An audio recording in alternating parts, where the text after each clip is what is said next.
selamat siang. Perkenalkan, saya Desi Natalia dari kelas 11 MIPA 3. Di video kali ini, saya akan menjelaskan gagasan saya mengenai bagaimana cara mengatasi dampak pembakaran bagi lingkungan dan kesehatan. Di balik manfaatnya untuk kehidupan manusia, ternyata minyak bumi juga memberikan dampak yang negatif bagi lingkungan dan kesehatan. Dampak tersebut ditimbulkan oleh penggunaan minyak bumi sebagai bahan bakar. Perlu kita ketahui bahwa ada dua jenis pembakaran minyak bumi, yakni pembakaran sempurna dan tidak sempurna.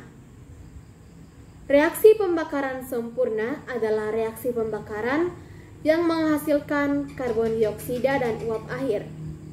Adapun pembakaran tidak sempurna yang merupakan reaksi pembakaran yang menghasilkan gas buang berupa karbon monoksida, karbon dioksida, air, hidrokarbon, dan beberapa senyawa lainnya seperti nitrogen oksida.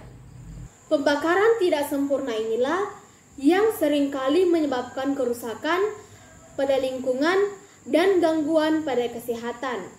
Karena pembakaran tidak sempurna menghasilkan lebih sedikit kalor. Berikut adalah dampak-dampak yang dihasilkan dari pembakaran tidak sempurna. Yang pertama, gas karbon dioksida atau CO2, penyebab efek rumah kaca atau global warming dan mengakibatkan gangguan pernafasan. Yang kedua, gas karbon monoksida atau CO dalam darah membentuk COHB yang bersifat racun dan dapat mengakibatkan kematian. Yang ketiga, partikulat karbon, timbal, dan gas SO2 menimbulkan hujan asam yang bersifat korosif. Jadi, bagaimana cara kita untuk mengatasi dampak-dampak tersebut?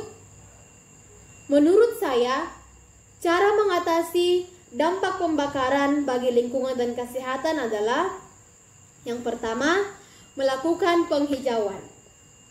Penghijauan atau pembuatan taman kota untuk melindungi lingkungan dan mengubah gas buang CO2 menjadi O2 melalui proses fotosintesis.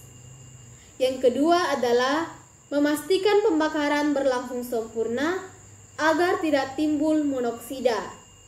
Yang ketiga adalah pemilihan bahan bakar. Bahan bakar yang saya rekomendasikan untuk digunakan adalah bahan bakar dengan kadar belerang rendah atau menggunakan bahan bakar alternatif. Contohnya etanol dan hidrogen. Yang keempat adalah melakukan reuse, reduce, dan recycle. Mulailah untuk membuang sampah pada tempatnya agar lingkungan tidak tercemar. Pencemaran lingkungan baik di udara, air, maupun darat dapat memicu terjadinya hujan asam. Yang kelima adalah melakukan reboisasi, karena dengan reboisasi dapat mengurangi penyebab hujan asam. Yang keenam adalah penambahan zat kapur. Zat kapur memiliki peran penting dalam membantu pertumbuhan tanaman. Oleh karena itu, penambahan zat kapur di dalam tanah sangat penting, sehingga dapat menyuburkan pertumbuhan tanaman. Yang ketujuh adalah menggunakan transportasi umum. Yang kedelapan, memproduksi bensin bebas timbal. Kesembilan, memproduksi bioetanol sebagai pengganti bensin. Bioetanol adalah etanol yang diproduksi dari tumbuhan. Bioetanol itu dapat digunakan sebagai bahan bakar kendaraan, baik murni maupun dicampur dengan bensin. Kemampuan bioetanol dan gasol sebagai bahan bakar tidak kalah dengan bensin. Bahkan dalam beberapa hal, bioetanol dan gasohol lebih baik dari bensin. Kesepuluh, menggunakan mobil listrik.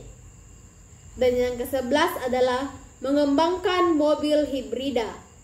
Energi yang digunakan untuk menggerakkan mobil hibrida berasal dari gabungan pembakaran internal, yaitu sumber energi BBM, dan listrik, yaitu sumber energi baterai.